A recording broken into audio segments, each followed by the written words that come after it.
Katie Walsh is here to hang out with me. It's always paradise when she is here, but especially today talking about Ticket to Paradise. And is she not more gorgeous than ever in radiant 1080p thanks to Riverside? Check her out. One thing I learned recently is that besides podcasts and videos, one cool thing you can do with Riverside is make it vertical for like TikTok and Instagram and YouTube stories. So lots of versatile ways.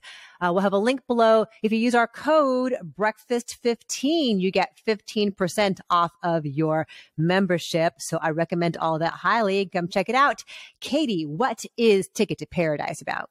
Mom, Dad, this is G'day. I'm supposed to yes do G'day. You learned that to make me look bad. You don't need my help there. If you've seen the trailer, you know the whole movie. Pretty much. And it is the much heralded reunion of Julia Roberts and George Clooney. They were an item in the Ocean's 11 and Ocean's 12 movies, kind of. And then it's also the reunion of Julia Roberts with the rom-com, because she's been doing TV dramas for a while. So they play a pair of divorced parents who are very acrimoniously divorced. And their daughter, played by Kaitlyn Dever, she's very ambitious. She decides to take a post-graduation trip to Bali, where she falls in love with a seaweed farmer. That old tale that always happens. And like a month later, she's like, I'm getting married. And so they go down there and they become united in their desire to break up their daughter's marriage, and hijinks and self-reflection ensue. This was such a big nothing of a movie, right? It's so dull. It just goes to show you think you put George Clooney and Julia Roberts together and you think, oh, it's going to be awesome. Like they have so much chemistry. They are really good friends in real life. You figure like this is going to be fun and sparkling and like a throwback to screwball comedies of the 40s or whatever. And it's just not. The script is just not there. It just goes to show once again, like how crucial writing is. You can't just throw them in there in a gorgeous setting and expect sparks when they're not on the page. Yeah, and this is written and directed by Ole Parker, who did Mamma Mia, Here We Go Again, which is cute. And he also wrote Best Exotic Marigold Hotel, which I loved. Do you? Okay. Yes.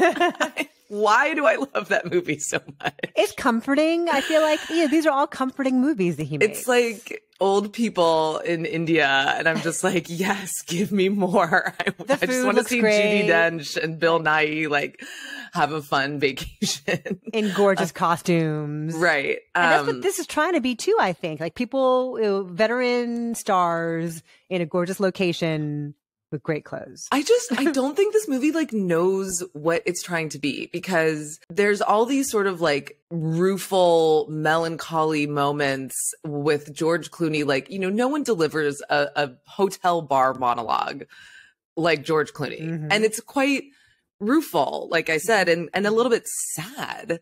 I was like, this movie is a downer, but then it tries to make them like have a funny seaweed fight, or like they get stranded on an island. And I'm like, you need to pick one or the other. Like you need to be The Lost City with Sandra Bullock and go full wacky, crazy hijinks. That's a screwball comedy. Or you need to be more of a dramedy and have it be this real like serious tone movie. But it just like the tone is all over the place. I just couldn't decide. Like it wasn't funny.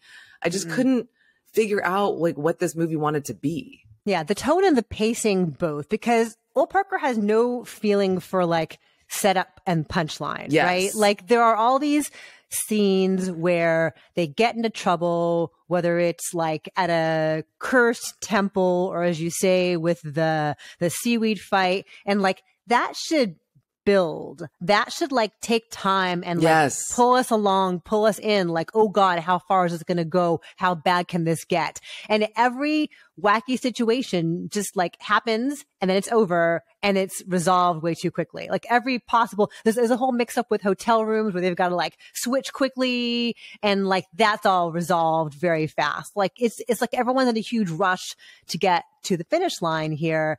And yeah, you mentioned the thing with them being stranded overnight on an island. That's my favorite part of the whole movie, because it's been raining all night. They've been sleeping under a tree, and Julia Roberts emerges like with perfect beach waves, like she's fresh out of Dry Bar, right? And she's wearing these white sneakers that are like pristine. Like they're supposed to be trekking through the wilderness and they're stranded. But that whole scene right there is emblematic of the whole movie. Like it's supposed to be down and dirty and wild, and it's just superficial. Like at one point George Clooney goes to her, oh, you've got like a whole forest in your hair, and it's like a single leaf. I know. And like, I am willing to go on that, like to suspend that disbelief with a rom-com, because it's like what rom-coms do. Yeah. The thing that bugged me with that scene was they get stranded on the island because the boat floats away. Mm-hmm. And then they get rescued on mopeds. Make it make sense. Make it make sense. That's an excellent point. And the mopeds don't become like jet skis. They don't like magically transform into jet skis. You couldn't call a taxi. Like you couldn't. Anyway, they didn't have the phone signal. Of course, the phone signal. They didn't have the phone signal. I also want to say my favorite part of this movie was Lucas Bravo, who is from Emily in Paris and Mrs. Harris Goes to Paris. He is a dreamy French hunk. He's very handsome. He is not in the trailer at all. Nope. I don't, and he plays a big role in the movie. I have no idea. This trailer that's like 3 minutes long shows every single punchline in the movie, gives everything away, hides Lucas Bravo. Lucas Bravo is the only person who knows what movie he's in. Right. Because like, he's goofy in this. He's silly. Goofy. He's silly. He's sweet. He's funny. He like gets bit by a snake. Like he knows the tone that of what he needs to be doing, and like no one else is on the same page as him. Also, Billie Lourd's character, her entire persona is just being drunk the whole time. That's all she does. She's Kaitlyn Dever's best friend. Being an alcoholic is not a personality. Trust me, I've tried. And Kaitlyn Dever is always likable. Have you seen Rosalind? No, but it looks really cute, and I love Karen Maine. It's really cute. Yeah. And the guys who wrote 500 Days of Summer and The Disaster Artist wrote it. It's Scott Neustadter and Michael H. Weber. And she plays Rosalind in that. And she's got such fantastic timing and just this great authentic presence to her. She's so likable. And her character makes no sense either. Like she's super driven to go to this like top law firm in Chicago, until she isn't, until she's like immediately ready to just settle down and be a seaweed farmer's wife. And he's beautiful and sweet, and sure, why not? But like that shift makes no sense. They haven't laid the groundwork enough for us to believe she'd make that giant life choice. I just didn't buy any of the motivation of any of the characters. Nope. I didn't understand why they wanted to break up her marriage. And there's a lot of telling in the screenplay and not showing, just them saying, this was how our marriage did this, that, and the other thing. And like, you understand that they're projecting onto her. And I hate the ending. I absolutely hate the ending. I'm not going to say what happens. Not just the last shot of it, but like the whole idea of the ending, the way it wraps up. I'm like, don't do that. Don't do that. Anyway, I'm saying 4.2. You know what?